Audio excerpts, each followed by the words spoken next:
Fala pessoal, tudo bem? Vamos para mais um estudo aqui, né? No qual ele costuma ser bem polêmico também, né? E também tem uma discussão milenar sobre isso. Seria sobre Zacarias 12:10, né? Onde diz a expressão: "E olharão para mim por causa daqueles que foram transpassados, ou para mim a quem transpassaram." Existe essa discussão. Por causa também das citações do livro cristão Novo Testamento. Vamos para as citações. O primeiro é no Evangelho atribuído ao João, capítulo 19, que diz assim, verso 32: "Vieram então os soldados e quebraram as pernas do primeiro e depois do outro, que fora crucificado com ele. Chegando a Jesus e vendo-o já morto, não lhe quebraram as pernas, mas um dos soldados traspassou-lhe o lado com a lança, e imediatamente saiu sangue e água. Aquele que viu dá testemunho, e seu testemunho é verdadeiro, e ele sabe que diz a verdade, para que também vós creiais. Pois isso aconteceu para que se cumprisse a Escritura: nenhum osso lhe será quebrado. E uma outra Escritura diz ainda, no caso é essa, Zacarias 12:10, olharão para aquele que transpassaram. Ou seja, o que o autor de João está querendo dizer aqui? Que na hora que Jesus foi traspassado, né, por um dos soldados, ele não fala aqui de crucificado, tá? Tá falando de traspassou a lança, né? Imediatamente saiu sangue e água. Aí ele falou que se cumpriu Zacarias 12:10. Ok. Para o autor do Evangelho de João, se cumpre ali. Agora tem o autor de João do Apocalipse, que há divergência sobre quem escreveu. Dizem que não é o mesmo João do Evangelho, tá? Mas isso daí eu não estou afirmando nada. Está em Apocalipse capítulo 1, verso 7, que diz o quê? Eis que ele vem com as nuvens, e todos os olhos o verão, até mesmo os que o transpassaram, e todas as tribos da terra baterão no peito por causa dele, sim, amém. Qual é a visão do evangelista que ele quer passar? Eis que ele vem com as nuvens, ou seja, para julgar, e fala que todos o verão, e até mesmo aqueles que o transpassaram. Aqui a palavra transpassar, ela tem vários significados, pode ser perfurado, ferido, né? As pessoas entendem como crucificado, e os que crucificaram ele vão vê-lo. Qual a interpretação popular sobre esses versículos?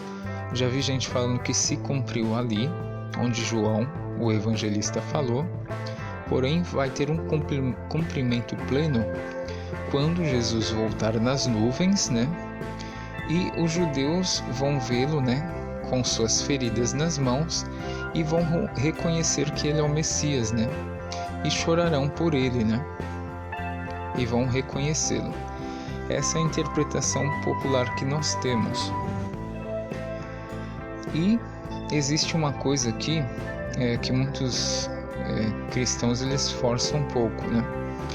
Eles pegam citações do Talmud, por exemplo, Talmud 52, Sukkah 52a, que falam ali que os rabinos estão falando que ali é um Messias. Porém, lendo o contexto ali dessa citação talmúdica, ali dá para ver que eles estão em desacordo, os rabinos. E depois eles chegam em conclusão que ali é uma inclinação para o mal.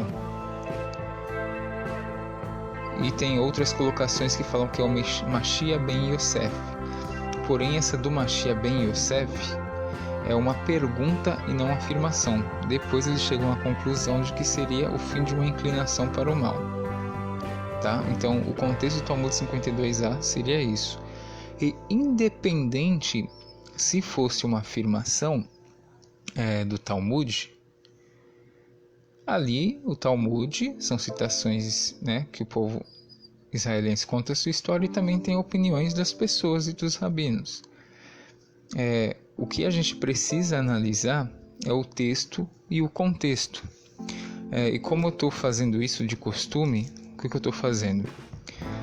Sempre quando você vai analisar um profeta ou um livro, você tem que ver quando que ele foi escrito, por quem foi escrito. O que a gente sabe do Zacarias, que a gente vai examinar? Ele compõe 14 capítulos, né? O próprio Zacarias, que foi escrito pelo próprio Zacarias, ele é datado mais ou menos de 520. Aquela época que eles estão voltando do exílio, tem a construção do templo, fala-se muito de Zorobabel, de Esdras, de Josué, né? Que são do capítulo 1 ao 8. Depois, a gente tem uma citação mais tardia, que seria conhecida como Deutero-Zacarias, que foi escrita por discípulos de Zacarias, onde do capítulo 9 ao 11 fala-se mais ou menos do período helenista, mais ou menos aquela época de Alexandre, entre 300 e pouco antes da Era Comum, no século 4 antes da Era Comum. Existem divergências quanto a Zacarias 12 a 14, que seria uma datação mais posterior. Vou até ler uma Bíblia aqui no comentário, que é uma Bíblia cristã, tá? Diz assim, que os versículos, né, do 12 a 14, alguns defendem a visão e consideram que a primeira parte foi escrita pelo profeta e a segunda por discípulos. E essas citações é mais ou menos daquela época de Macabeus, por volta do ano 170 da Era Comum, né? Então, para você ver que existem divergências. Então, essa parte de Zacarias 12 ao 14 foi escrito mais ou menos nessa época. Por que a gente deduz? Primeiro, porque o capítulo 9 fala da Grécia. Então, a gente tem essas colocações. Os capítulos 12 a 14 é de um evento mais, né? Por exemplo, do 12 fala de uma proteção que eles iam ter. Os ouvintes daquela época, do ano 170, eles iam saber mais ou menos o que ia acontecer. Eles estavam cercados pelo período helenista, porém Deus está prometendo uma proteção ao povo. Depois primeiro eu vou analisar todo o contexto de Zacarias 12 e depois a gente vai colocar naquela época lá do período de Macabeus e mostrar algumas coisas para as pessoas refletirem, tá? Então, assim, fica aqui analisado a divisão de Zacarias. Agora, a gente entendendo que essa parte é escrita mais ou menos na época do ano 170 antes da Era Comum, então a gente vai identificar mais ou menos se aconteceu algo parecido com o capítulo 12, se aconteceu naquela época, porque é assim que se faz, né, um estudo. Não é pegando apenas um versículo e aplicar naquilo que eu quiser. Então, dito isso, eu vou encerrar esse primeiro áudio, onde a gente falou, né, das divergências e falou também da composição do livro de Zacarias. E tem judeus também que aplicam a um futuro ainda, né, distante, como se não tivesse acontecido. Por causa também daquele problema, né, que as pessoas têm sobre as duas casas, né? Que muitas acreditam que as 10 tribos estão perdidas. Respeito esse ponto de vista, porém discordo. Eu tenho um estudo no qual eu abordo, né, onde na época do cativeiro da Babilônia, não, na época do cativeiro da Síria, ficaram pessoas das tribos do norte em Jerusalém. Na época do cativeiro babilônico, a Babilônia chegou a conquistar a Síria, pegou alguns, né,